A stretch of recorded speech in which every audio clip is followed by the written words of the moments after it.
Yeah. Yeah. You want your tip up more? Oh, I don't care. You should probably do that before. Okay. I missed one page. Different areas. Get a shovel.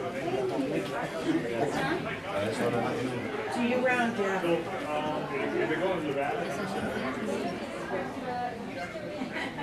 Maybe not. It's a pretty interesting and timely display here. Yeah, this is pretty cool. This is our new alternate format ballot that we've got. And we use that here in the state of Oregon? Yeah, this is a new thing. Actually, I can actually email this to somebody if they have a disability, but they can vote at home if they have a computer. Really? Or a printer. Or we have these systems in each county elections office. We also have portable systems that can go out to voters. And all I got to do is go through the ballot. Select attention. Warning. View single race contest. Race statewide nonpartisan. Favorite family holiday, vote for one. And when I get to where I want to vote, I just press select. Christmas.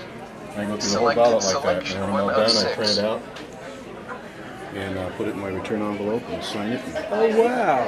Yeah, it's a pretty cool solution we have. So you travel with this? Excuse me, our speakers are starting to get Oh, ready, good. so Thank if you. would like Very good. Well, that's interesting. Maybe I'll come and ask you a little more about that. Thank you. I also help in the office, and I also volunteer. We have an elk bounty. Thank you. Good morning, everyone.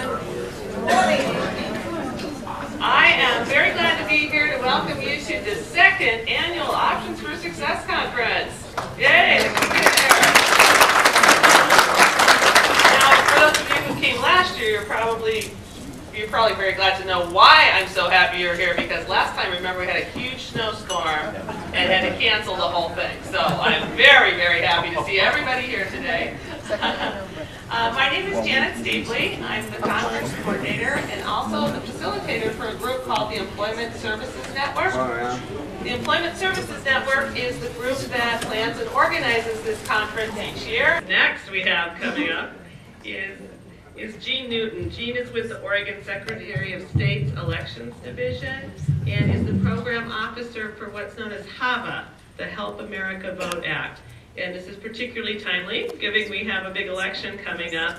But Jean has worked for many years helping to make the voting process and information more accessible to people with disabilities. So this is really exciting to have here today. Thank you for coming, Jean. Come on up, help me welcome you. Thank you.